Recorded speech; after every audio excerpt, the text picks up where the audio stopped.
The Mom View is sponsored by the Herzog Foundation, and this is going to be a great show. When the COVID pandemic hit, it was the first time in our lives that Americans had ever experienced the shock of empty shelves at grocery stores. Actually, we had gotten very used to abundance in our grocery stores. But part of the food wealth we enjoy today is due to the hard work of American farmers. They supply the majority of our food, and that's why preserving American farmland and helping American farmers is worth talking about. And that's what we're going to be talking about today on The Mom View. Stay with us.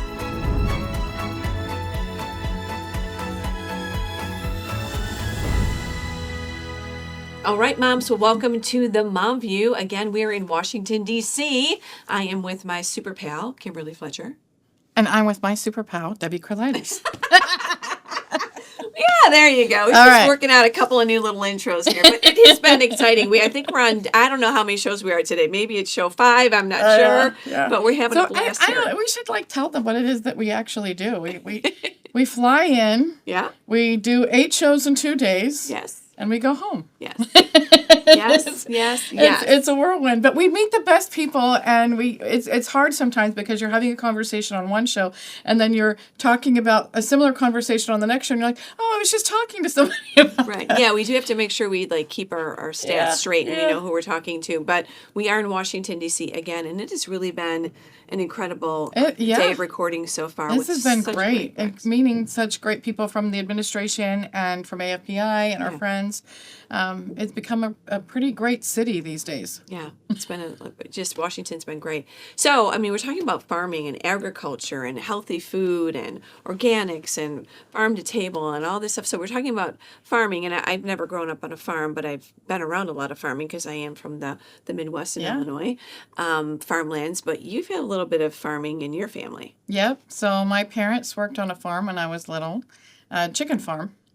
And boy, they stink. My grandfather had a chicken. I was told, don't say that. But I had no idea. But now we have chickens, and they don't. So I don't know what it was about. Maybe it's just because I was a little kid. My grandfather was in the chicken industry, and my mother always told me such horrible stories about it. There's so much poop. Yeah. But so we did that when I was a little kid. And then when I was in middle school and high school, we actually lived on a farm. And I didn't run the farm, but I did live on it. And we were surrounded in Pennsylvania and rural community. We had all these milk farms, dairy farms. And so we went and got our milk directly from the dairy farm. Oh, I love that. And we were able to, they put it in, we were able to pull off the cream. We made our own butter, we made our own cream. It was the coolest thing ever. And then they regulated it out of oblivion, so you can't do it anymore. Right. And we used to be able to buy cows. You could buy a half a cow, a quarter cow, and now you have to have, depending on where you are, a license or a permit to be able to buy. It's just the craziest thing how far it's come since I was on the farms. Yeah, the industry has changed. And the thing that I was thinking about, just was talking about farming to some friends here today, is that it's so beautiful. Those farmlands, when you drive through the country Pristine. And you see those farmlands, and you almost wonder, what's their story there? What are they growing? Usually it's a family, it's a legacy farm, and all that needs to be protected. In Illinois, we're putting up wind farms and solar farms, and we're just losing our whole agricultural farming. And I'm concerned about the corporations buying out the farms, really squeezing them out. Right. China and Bill Gates apparently buying up all our land. And when people are hungry, they get ugly. Yeah. And I felt, a lot of trust when we had the small farms and family farms. And I don't know. The people who own the food now are not necessarily our friends, and that is a grave concern to me. Yeah, well, we're going to talk a lot about this. Coming up, a county commissioner from the leading food-producing county in Washington State has a lot to share with us about farming and politics. You're going to love her. Stay with us. Hello, I'm Josh Mann, Managing Editor of The Lion. The Lion is an initiative of the Herzog Foundation, and we publish articles covering a wide range of issues facing American families and culture, especially related to the education of children. In covering these topics, we also touch on aspects of parenting, family life, faith, government, and other relevant cultural topics. We publish news stories every day, aiming to produce timely, critical, must-read news articles and resources for families, educators, and leaders. Read the latest in education and cultural news at readlion.com. We also offer easy-to-digest daily and weekly email newsletters. Subscribe today at readlion.com/subscribe.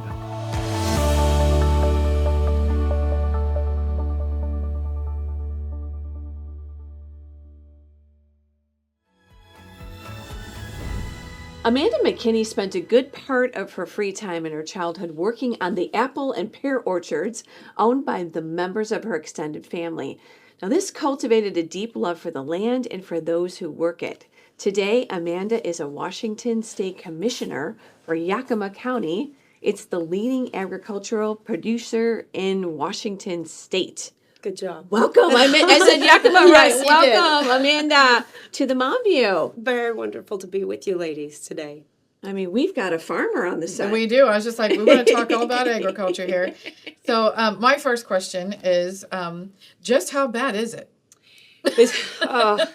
Well, I know that anyone listening or watching right now will know if you're on a farm, it's really bad. Yeah. It's the pandemic, of course, was just exposed the vulnerabilities that we all have to fuel costs and shortages of labor. And of course, our farmers across America were considered essential.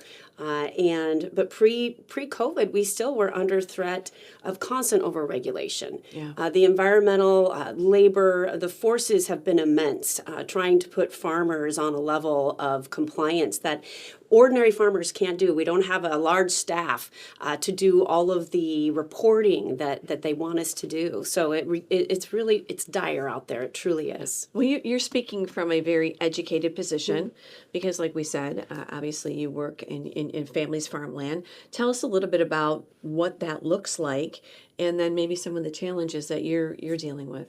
Sure. So our family has been involved in agriculture. My family, my husband's family, since the late 1800s, early 1900s, were European immigrants, and hops and apples and pears and wine grapes, sweet cherries also come from Washington.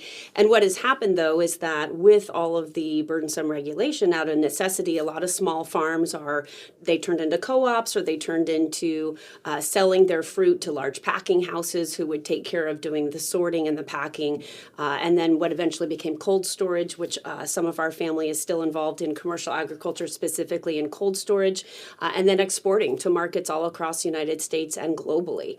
So there are still mom and pop shops who run in our county and across Washington that are still very small, but consolidation continues to be something that we see. And it's not just in tree fruit.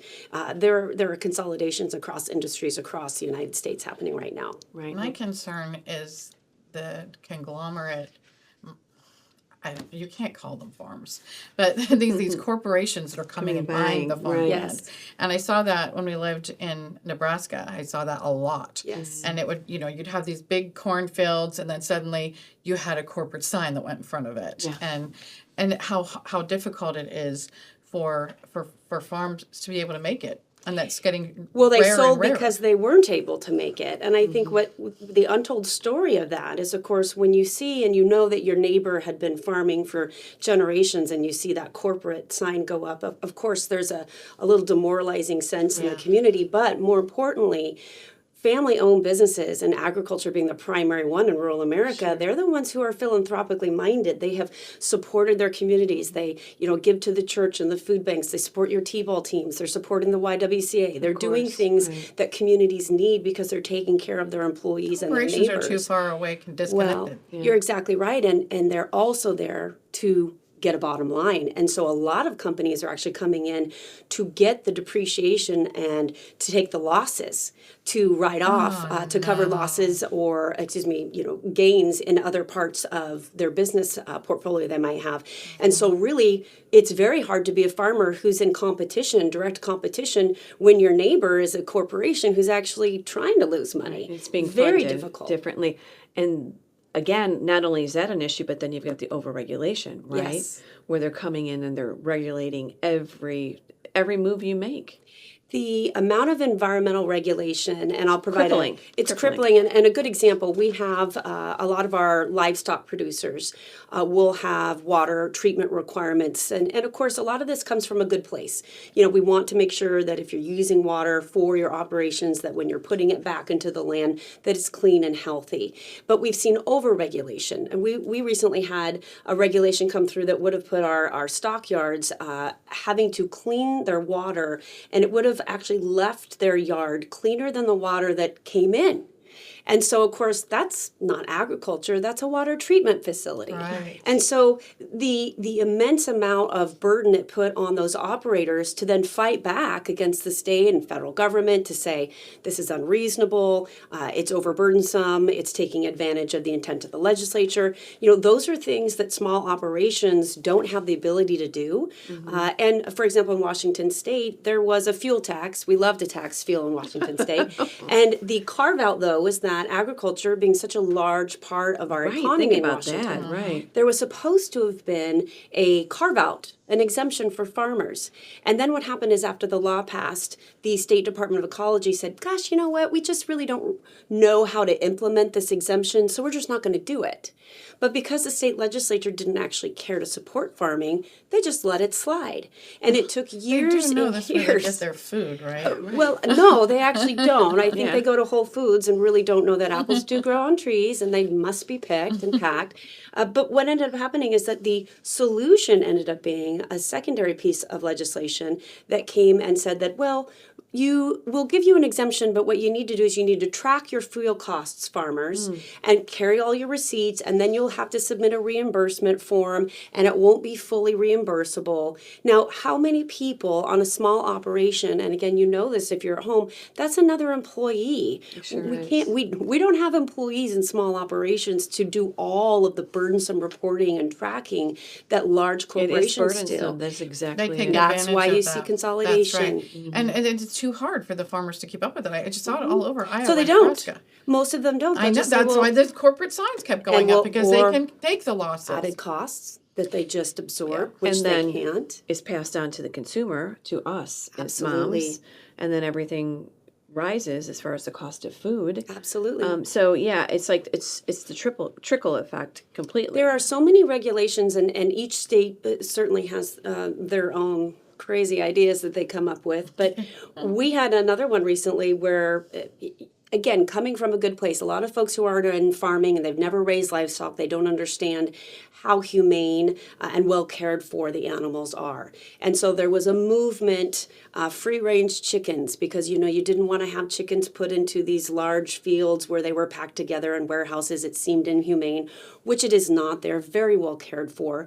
But the movement was, well, we'll make it against the law to have eggs sold at the store in our state if they aren't free-range. What? So what do you think happened to the cost of skyrocketed eggs? the price. There weren't Because enough if eggs. everyone has to have free range, you're going to see things like that. And so when you go to your grocery store aisle and you see those spikes in milk, in eggs, in meat, it is absolutely because of regulation, and it can be directly tied to a specific regulation that impacted some producer at some point. And it's almost immediate. Those types of things, when laws go in, usually they take effect within 6 months of the legislation passing, depending upon what your state laws are. And it's very easy to see, and most of it don't get any news time. Right. And you as a commissioner, is this how and why you became a commissioner? Is because of all these regulations and the mistreatment, I guess, of farmers? Yes, it was really disheartening to see so many folks who did not have the opportunity to take time off to go and be in the halls of their state legislature to be able to say these are harmful policies. Because remember, before I started, there was no Zoom. Right. Now, there has been an increased opportunity for farmers and producers to show up by utilizing Zoom. But I have to say, if anyone has ever testified at It's not the same. No, and typically you have 30 seconds to maybe a minute to get your point across, and when they're not even listening to you. Yeah. Right. So that's why you see coalitions formed. You see associations becoming even more crucially important. And that is one thing. I know that sometimes we talk about lobbyists in D.C. and lobbyists, but there are associations that really do serve a very great purpose for our operational farmers, people who just don't have the time to come. And so the associations work wonders to be able to spread those messages and speak very clearly about what impacts all these regulations do have on their family farms. So one thing that just it drives me crazy every time I think about it. It was a couple years ago. I'm in DC, and I got out of my Uber, and I'm trying to get my bearings straight. And so I look over and I'm like, what's that building? Oh, okay, Department of Agriculture. Okay. And I look over, wait, what's that building? Oh, wait, Department of Agriculture? What's that? Wait, Department. It's like 4 buildings. There's massive buildings. And there isn't a single person in there that's ever planted anything or raised an animal. and they're out there telling all of you. Until Secretary Rollins got there. That's the next thing that's the next thing I was going to say. We gave her the Mothers of Influence Award at CPAC this year, and I said, it's really refreshing to have somebody who actually knows what a blade of grass looks like and what a cow looks like. Yes. Well, the same could be true for our legislators. We need to make sure that we maintain, whether or not that's in your state or your House or state Senate, whether or not that's in Congress, it is incredibly important to know that we need people who are not just attorneys, that it's important to have people who've actually cultivated the land, who understand what it means, and that's all aspects. I think incredibly, diversity in experience and thought is incredibly important in the halls of Congress and in your home. Well, Amanda, they're these people in these offices are paper pushers. They're not even attorneys. They're there because of the regulations. Yes. And so I the regulations yes. are feeding the staff more paperwork, more and bloated government. One thing that you will see too is most people be very surprised about how little technology has actually been utilized to manage all of these things. And think of it that counties, I like to call Yakima County the Goldilocks zone of county size, because we're just enough that I do have a really strong group of other electeds and directors that I can rely on to carry out the mission of the Board of Commissioners as we've articulated it, to allow me to go out and do in-person advocacy at the State House and in Congress. But what we see is that the people who are actually there, we need more people to follow all the rules and compare all the rules. Right. And in Washington State, prime example, each county is still responsible for creating and using its own software system for planning and permitting. And all of those systems don't talk to each other. And so the added frustration, if you're a farmer or a developer, you might be in cross jurisdictions. You might have land in different counties. And because we don't have systems that are integrated, you might receive a yes from one county and a no, or you have to do all these other things. And then they say, well, that other county didn't make me do that. Right. Why are you? Well, the rules are the same, except for we're implementing them differently. Right. And so the amount of costs that's added then to the consumer, to the grower, because of inefficiencies, there are still counties out there that I guarantee you are using paper applications for some forms of making their government work. And it's because they don't have the funding source to actually invest in the software. They're just making sure that they can do dust abatement, get their roads, chip sealing that's fancy. So these are the types of things that counties really are focused on, emergency operations, making sure there's sheriff deputies if you're in need, and response times in rural parts of America are already going to be very long. And they are the least densely populated per capita for law enforcement. Think of that. Yeah. So they have fewer resources. And a larger area. And certainly if you're traveling, if you're an American and going on your way through some of these beautiful places, you want to know that if there was car accident or something occurred, that you would have response times. Yeah. So you live in an area, and it brings it into the fire departments, because you live in an area where there's water shortages, and you're in fire country. Yes. So one of the things tell that to the state putting solar panels in. Right. Oh my gosh. It drives me crazy. They're not farms, they're industrial complexes. Okay, that's it. I'll tell you that one. Well, one of the things that's really bothered me, and I've talked to so many people who've been in the logging industry and various different things, largely out in the Pacific Northwest. Yes. And they said that the fires in California and Oregon, Washington, they are completely avoidable, but they don't maintain the land. They just it has to grow because you've got to have the milkweed because it's preserved or protected or whatever, and then it just burns. And it came from, I think, a good place, which is we want to preserve our beautiful spaces, but putting putting it in a box and throwing away the key is not the solution. Right. We actually, God created us to be able to understand how to well work with the land that he also created and all of those beautiful creatures that are out there. It works well together, but it does involve us helping to manage it. Sure. And when we stopped actually harvesting timber, that's when we started to see these terrible fires. And unfortunately, then we have obviously the youth and all of us, our elderly, or people who have types of diseases or lung diseases, they can't go out and breathe. It affects us for agriculture because with all of the smoke, the apples don't grow inside, they're outside. And so we have new legislation that was passed that says you're not able to have your farm workers outside if this is fun, if the air temperature is too hot, as if Americans did not demonstrate well their resiliency. If our founding fathers would ever hear some of this stuff, they probably it's too hot outside. Would just be It's like, too hot wow. outside. You can't possibly go and we work. start at 5 a.m. and work to 5 p.m. No. and the kids are out there and you just keep no going. kids. No kids anymore. No kids No, all the things that I did when I Nothing was 10 family. years old. No, you're And not. you lose all the dynamics of a Yes. family farm and all those Yes. great learning experiences. I did want to talk a little bit about kind of like the organic farm to table and all of there is really a renewing Absolutely. of organics and trying to get healthy food. And what are you seeing as far as that? And just the farm to table, this is very popular. We want healthy food. Very. Safe food. Safe. And we are very blessed where we live. We are the breadbasket of the Pacific Northwest and the Yakima Basin. And we do grow so many, over 300 crops in Washington actually are grown, which is significant. I knew about the cherries. All the others were new to me. Actually, Washington apples. Well, we don't have time, but I'll list them later. Okay. But it is something that we've embraced for a long time in our state, especially because we do very gratefully have the blessing of so many types of crops that are in close proximity. And again, this comes to well-intended regulations. So for example, and I know you're going to be speaking to Secretary Rollins later, but the idea of the SNAP program and getting whole, healthy foods to the most needy in our country, well, it turned into, well, we need to make sure that it's the cheapest. And so you will actually have... It doesn't make any sense now, and it's laughable to think. But because there was a cost for a potato, for example, that was cheaper in one area, they would ship it all the way across the country, trying to move food around based off of formulas that didn't actually apply common sense. And so I think, if anything, having the ability to say, what do each community, what do they grow the most of that they can keep, and then obviously barter to the ones next door. But we don't need to be sending, literally, you were having people in Idaho where a lot of potatoes are grown, receiving potatoes grown outside of Idaho.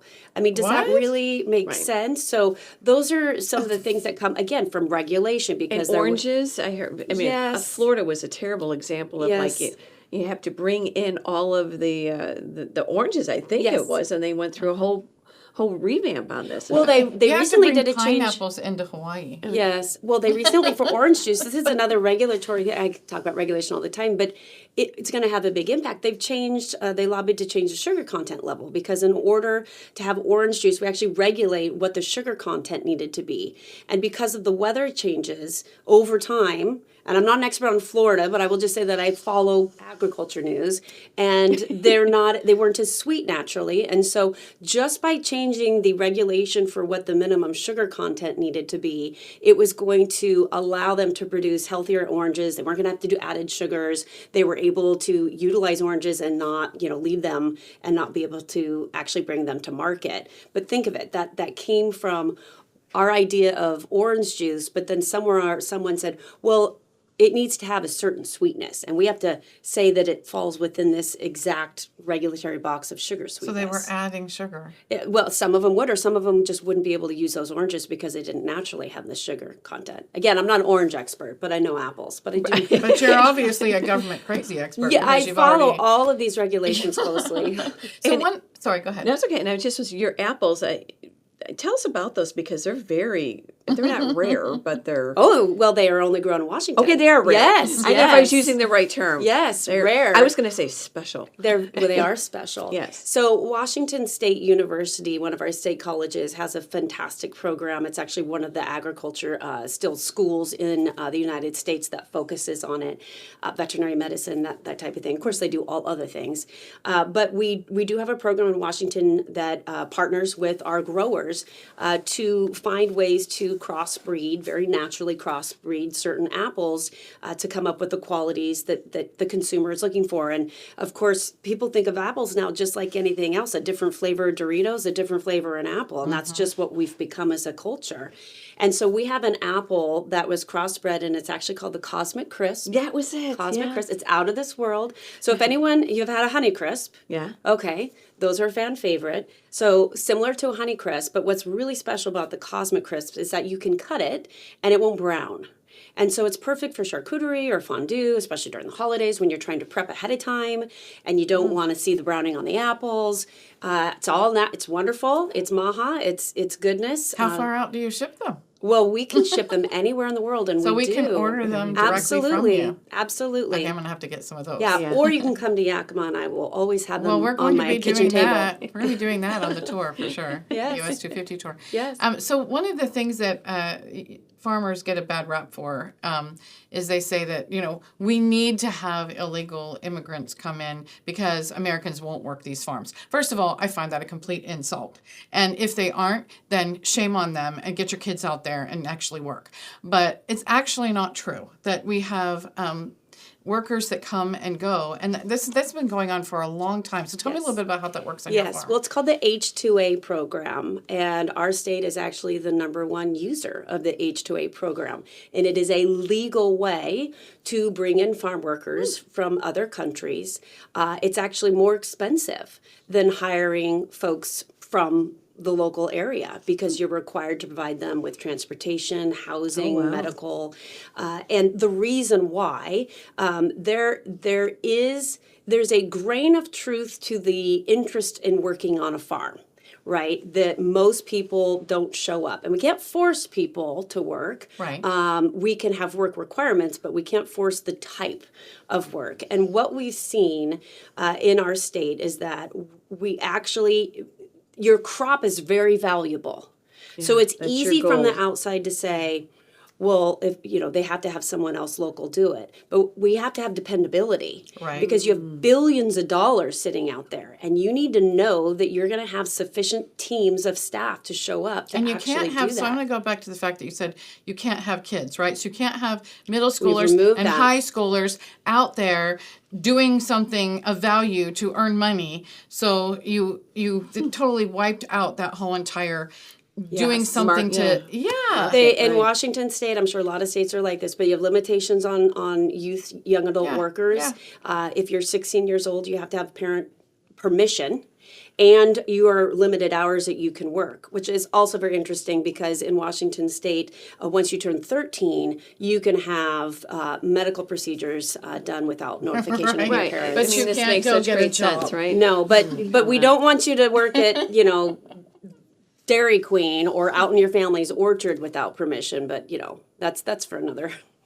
Yeah. Another So conversation. you are able to legally use farmers to come in and help. It really, what at its core, it's dependability, reliability. You need to know. I mean, we're talking hundreds and hundreds of people need to be there on the job, ready to go, knowing what they're going to do. We have a certain volume that we know And that we're during going a to pick. specific time. Yes, It's not like it's seasonally. all year round. No, they it's they seasonally. come, they work, and then they go home and bless Exactly their families. right. And that is the way it was always supposed to work in our country. And my state, Washington State, considers itself a sanctuary state. And unfortunately, we are suffering because of it. By allowing so many people to stay in the country illegally, what ends up happening is, of course, because they're not working as much, Right. they're the ones who are receiving food benefits, health care for free. And that is a draw on rural communities. And in fact, in our community, it's one of the main reasons why we have our emergency rooms are filled, because they're able to go there right now and use the emergency room at no cost. But the people who live there have a 4-hour wait time just to be able to see a doctor. Yeah. Wow. You There's are a a lot plethora going of on. information, my dear. There's a lot going on in rural Well, America. you've been doing the farming for a long time, so Yes. you've got a lot of knowledge and Yes. experience. This is great having you on here. Yeah, thank you, Amanda. I appreciate We being so asked to come on. appreciate you. Yeah, She's thank one of you. our special moms, too. I love you guys. Alrighty, well, right after this break, another expert in farming weighs in on if it's true that the Chinese government is buying up U.S. farmland. Stay with us. This is going to be interesting. America is under attack.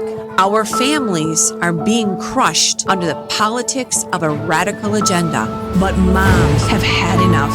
We are standing up and we are fighting back. This is our battle. This battle is every bit as important as the Revolutionary War because we fight for the same thing. Moms for America is a national movement of moms reclaiming our culture for truth, family, freedom, and the Constitution. I think Moms for America is exactly on track and is doing the right thing for the future of our country and our children. Like Moms for America is going at the heart of the issue.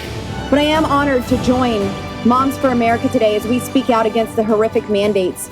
With a national network of over 500,000 mothers, Moms for America is one of the fastest growing movements of women in the country. The most dangerous place in all of nature is between a mama bear and her baby cub. We are the change.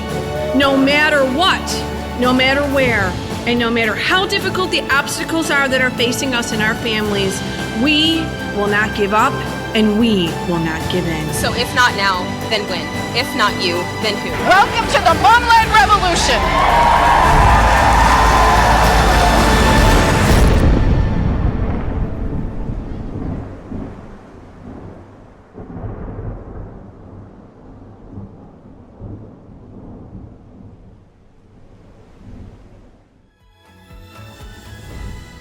Tate Bennett is the Director of Rural Policy for the America First Policy Institute.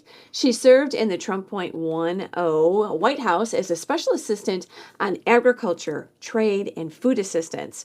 Tate's parents operated a successful horse farm, and her grandparents operated a dairy, hog, and corn operation. Well, wow. I know. Welcome, very, Tate. very busy. Thanks for having me. A lot of women in agriculture with you guys. Yes, so Tate Bennett, I grew up on an American saddlebred horse farm in Shelbyville, Kentucky. So a lot of folks will say, oh, horses, are you sure? Is that agriculture? I always say, you know, the manure smells the same as other livestock. So my dad is the number one breeder in our industry. I'm going to brag on him. And my mom is a renowned riding instructor. They met when they were teenagers at a riding club. And my dad, who had just got done serving in Vietnam, decided he wanted to hang his own shingle and become a horse trainer and breeder. And we still keep it in the family today. I still compete.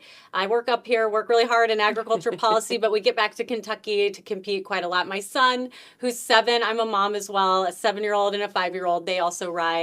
My son just started competing, and somehow we found time to do 22 horse shows this year. Wow. I don't know how we do it. Good for you, Moms Mama. do it all, right? That's right. Good Yes, for you, Mama. And grandparents as well. My grandparents. So I mentioned my dad had served, he grew up on their farm. They had a hog, dairy, corn, row croppers in Taylorsville, Kentucky, even more rural than where I grew up. And they ran a general store. So as you know, farmers do it all. And, my dad found sort of his cottage industry part in the horses.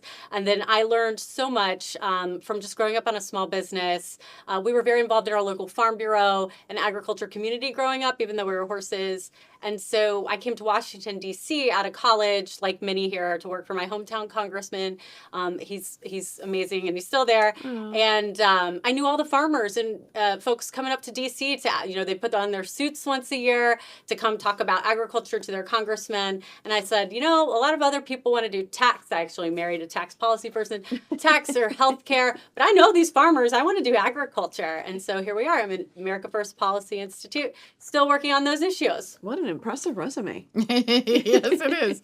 So, is it hard to be here and not be home in Kentucky with all the beautiful land and horses? Gorgeous in Kentucky. It is so hard. Like I mentioned, we get back a lot, but actually I drove here from rural Virginia.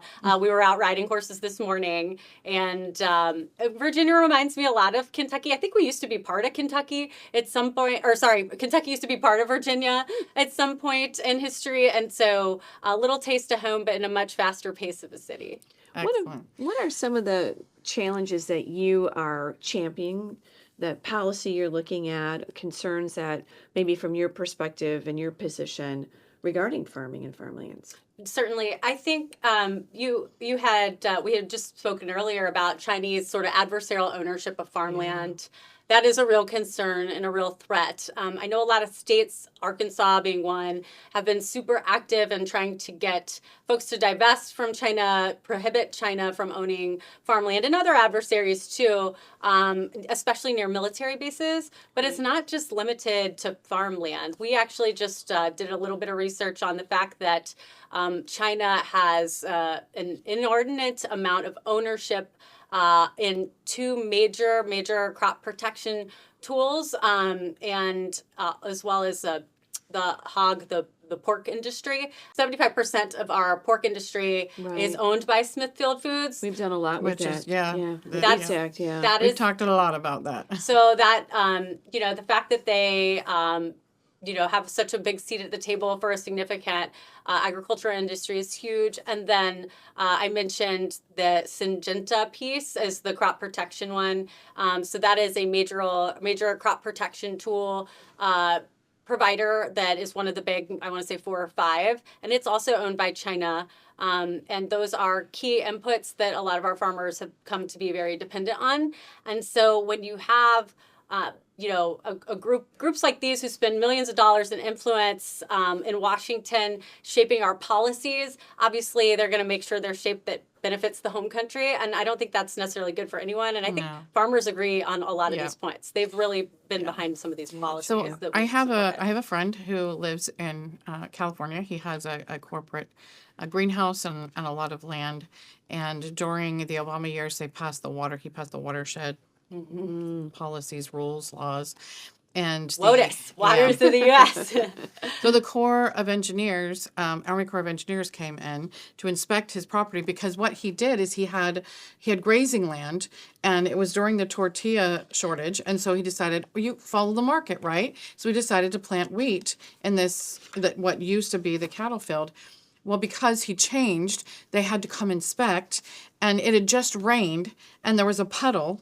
And so they said, you can't farm this because it's a watershed. And he's like, it's seriously a rain puddle. He fought this for like 3 years, ended up running for Congress and won because he was like, no, this is not right. Mr. Duarte. And yes, but he still had to pay over $1 million penalties. His name was on the lawsuit, 100%. Yes, exactly. So did we get rid of that yet? We did. He came here. Good. Thank you. Because he came here to get rid of it. Had consequences, and he, my goodness, was successful. So here's where we are there. So that is the Waters of the United States rule. And what a tug of war that has been. You had sort of Gina McCarthy and the Obama administration put that forward.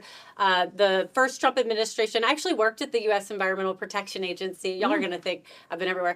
But I was there for 3 years when they rewrote that rule. I worked for 2 different EPA administrators there. And we actually went and toured a couple different what the prior administration had deemed waters of the U.S. out in Utah. And we were just like, this is pretty arid. Like, can they even have water in some of these places? It's salty. This is pretty ridiculous. And so we actually had a Supreme Court decision, Sackett versus EPA, that came down about, I want to say 2023, 2024. And now Lee Zeldin, who actually happens to be an alum of the America First Policy Institute, it balls in his court. He is rewriting, is my understanding, that waters of the U.S. to conform to this very positive this very positive decision from the Supreme Court, saying that not every ditch, pothole, prairie potholes in South Dakota, I guess, were covered. Hey, there has to be actually like a significant nexus and an actual water. So hopefully some great news coming your all's way soon for regulatory clarity. Now that we have good I probably shouldn't say good and bad, but now that we have constitutionally minded, common sense people who care about the commerce and the people who live here, okay, we'll say that, good people, now that we have them in these offices, my concern is that we make sure that we change the policies in a way that they can't be sent back. Yeah. That's right. You know, legal durability is key. I think the Sackett decision is from the Supreme Court is everything. One thing that was always top of mind, whether it was Andrew Wheeler or Scott Pruitt at the time when I was at EPA, was legal durability. That carried on to the White House. I worked for Larry Kudlow at the National Economic Council. And when it comes to farmers and ranchers in my world, they want long-term certainty. That means legal durability. So we're not in this tug of war with the courts. Right. Back and Legal forth. durability. Legal durability. And it's a huge theme that is carried on through the second Trump administration as well. And so because they saw everything undone after the first one. Exactly. It's like the tug almost of war, overnight. The waters of the U.S., the WOTUS, what an acronym, what a small b term. But that is a case in point tug of war that is finally getting settled for all, not just farmers and ranchers, but all business owners and families Excellent. in the United States. That is great. But we need more legal durability moving forward. Legal Yeah. durability, I Agreed, love agreed. that. Another topic that we've been in the news a lot is the SNAP program. Yes, ma'am. And you were just saying that you've been busy with all of this. Any updates on your thoughts? That's where we're right. going? That's right. Well, there's been sort of a silver lining and this horrible government shutdown debate. Like, thankfully, the Senate got its act together. The deflectors came along, and we have a continuing resolution with a minibus for about 3 bills just to reopen the government.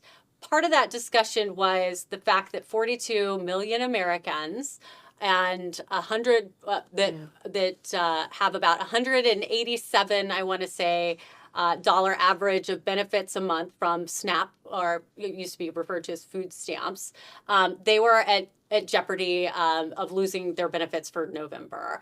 The courts have kind of gone back and forth trying to get the Department of Agriculture to make up where that funding should come from, even though the government didn't fund SNAP, right? But some of the activist judges were trying to deliberate shutdown policy through courts versus whether or not they have actual money to fund these programs, which they didn't. But I digress. So there have been some kind of dueling court decisions and opinions on whether or not SNAP should be funded during a shutdown. Regardless of how you feel about that, the silver lining has been America has woken up to how many people. I just mentioned 42 million Americans, over 100 bucks a month for a lot of different families, and for the average participant. And that has imploded since 2019, so by 83%. So we've gone 83%. from, yes, ma'am. So we've gone from SNAP being about $60 billion a year to over $100 billion. And who is since that? 2019? So we can connect the dots. That was when the borders opened and people flooded in. So that program Continuation is being of COVID era policy. And so I keep getting back to it, but the silver lining has been America's woken up through this debate over whether SNAP should be funded or not during a government shutdown, to the fact that there is rampant abuse. The program is not reserved for those most in need. Right.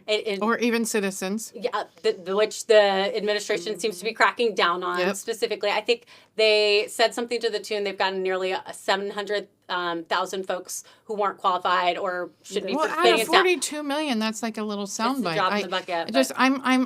It's unbelievable to me when you first said the number. I'm like, how is that even possible? Well, I can tell you. So sit tight, but so there's this policy called broad-based categorical eligibility. Now, before you fall asleep, what that means is, so there's traditional financial eligibility rules for SNAP. They require an income test, asset limits, like other welfare programs, means tests and welfare programs. Great, they should. You can get around those and have asset tests waived if you participate in like TANF, Temporary Assistance for Needy Families, and get a non-cash benefit. That program is very loose in terms of how states can configure it. Benefits can mean anything from a pamphlet to a hotline, but if you get one of those benefits, you can automatically become eligible for SNAP. So it's a loophole that a lot of states Republican and Democrat states, to be fair, have just exploited, or just maybe not necessarily with poor intentions, but just not wanted to change. Change is hard. Right. And so we have seen at least 5 million, and it's, the numbers could be run to see if it could be more, but at least 5 million people who otherwise wouldn't even qualify for the program get on through that loophole. Wow. Yes. Normally, I like loopholes because it gets around government regulation stupidity. I don't like the loopholes when it goes the other way around. That's right. The good news is there's been kind of repeated efforts since the 2014 Farm Bill, since the 2018 Farm Bill. The first Trump administration tried to close this loophole. I'm hopeful that folks either in Congress or the administration try to tackle that again. So. That'd be good. Well, moms are so concerned about their food, their quality of food. I know you're very involved in the MAHA movement and, talking about, all of this affects moms. And if you do need help and assistance, then that needs to be revamped. Yes, ma'am. And taken care of in a better Yes, and ma'am. appropriate way. Someone was saying that you can't buy rotisserie chicken, but you can buy Twizzlers. You can buy, I know they're We trying write to... letters. We talk to members of Congress. Yes. So let us know. Well, there's something they can do. Well, states have been, at least 12, and I think there's a good more on the way, requesting to ban what they can sell with SNAP in their states, or not ban, but limit it to more nutritious foods. So no more soda, no more candy. I think that's bold. I've never seen government act so quickly. USDA approved 12 states already. It's November. We're not even at the end of 2025. I know there's more to come there. So really proud of states for stepping up and doing the right thing and getting some of these non-nutritious foods, because then we end up paying for it in the healthcare expenditures on the back end. Well, I think they're realizing it's what the American people want, and what's been shoved at them is not. That's right. Congress can, so you asked for ideas, Congress can make that permanent, but there's other things states can do. States have a lot of flexibility with respect to how they administer the SNAP program, so hopefully they continue to be creative. I'm so glad you came on today. This was great. And we've got to save our farms and Yes, provide ma'am. good, healthy, organic foods and high quality. Yes, ma'am. It is, MAHA and farming go together. Farmers need a seat at the table for these solutions. Yep. So, yes, ma'am. All right. Well, thank you, Tate. Thank you. Appreciate you coming by. And we're going to have more coming up right after this break with the Mom View. Don't go away. The Herzog Foundation exists to catalyze and accelerate the development of quality, Christ-centered K-12 education so that families and culture flourish. To do so, we've created comprehensive programs designed for Christian schools across the nation. One of those programs is found at readlion.com. The Lion carries news articles covering issues especially related to the education of children. These are timely, critical, must-read articles for families, educators, and leaders. Another program is the Herzog Foundation Institute, where we provide training for Christian educators led by national thought leaders in subjects such as marketing, donor development, and culture building. All training events are fully funded by the Herzog Foundation. And finally, with new Christian schools popping up all over the country, we've created a free online resource to help with the process. HF Schoolbox provides lessons and free mentorship to help launch groups navigate the startup process every step of the way. We're the Herzog Foundation. You can find out more at herzogfoundation.com. Well, another great discussion. I mean, both the ladies were electric, and when Right? they said agriculture girls have a lot of energy, they sure do. And I love that about them. Passionate about the farms, passionate about our food, passionate about making things better for Americans. I think the ag girls need to come up with a song. I think so too.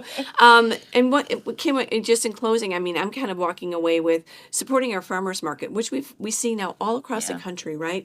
Local farmers bringing their produce right to the community. Let's support those. Let's support our farms. I know we were talking about being in the farmlands in Indiana and Illinois. And I always go and I buy my eggs. I buy my corn. I always stop at those little, little places along the roadside. and I try to support Roadside them markets. and really thank them for their contribution. And farmers markets are contribution. becoming very popular. So popular. Yeah. Over the summer, I took my kids. I said, I really want to buy corn in the husk, So we went and bought dozens and dozens. I sent them home with everyone. And I just love buying the tomatoes and all that, eggs. And so supporting our farmers. And we smells thank good. you. So I don't know if people know, there's just a couple of takeaways that I wanted to share with the moms, because I didn't know this. These numbers are insane. that U.S. farmers produce over 400 billion pounds of food annually. I mean, that's a lot. That's a huge U.S. market. And, it's everything from corn. We even do rice. Shouldn't we do rice? We do rice. It's all the kinds of the grains, the fruits, the vegetables, the animals. The agriculture sector contributes about $1 trillion to the U.S. economy each year. So important. And didn't Amanda say it was $1 trillion business? I think I was like, I'm sorry, could you say that again? Yes. So, and we feed ourselves. That's the big takeaway, is we have the ability to feed our own people, which a lot of countries don't have the ability to do that, and we can export. And that's another takeaway for me is I don't think we need to be importing food that already exists in the place where we are.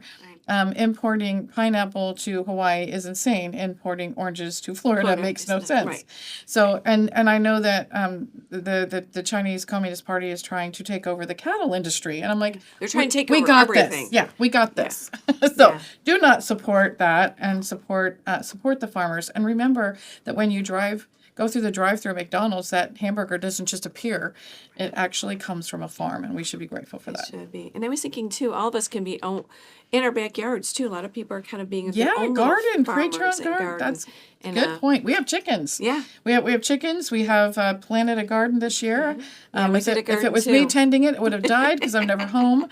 But my daughter-in-law was tending it, so we actually had There's vegetables. something about that. Yeah. Growing and taking Fingers in care of the your own produce. So, all right, Kimberly, we had another great time here on the Mom View. We're so glad, moms, that you tuned in again this week. You can check us out at Instagram and X on The Real Mom View, and you can visit us on the internet. Our website is themomview.com. Visit us, momview.com. We'll see you next week, ladies. All right, thank you. Bye, moms. Hello, I'm Josh Mann, Managing Editor of The Lion. The Lion is an initiative of the Herzog Foundation, and we publish articles covering a wide range of issues facing American families and culture, especially related to the education of children. In covering these topics, we also touch on aspects of parenting, family life, faith, government, and other relevant cultural topics. We publish news stories every day aiming to produce timely, critical, must-read news articles and resources for families, educators, and leaders. Read the latest in education and cultural news at readlion.com. We also offer easy-to-digest daily and weekly email newsletters. Subscribe today at readlion.com/subscribe.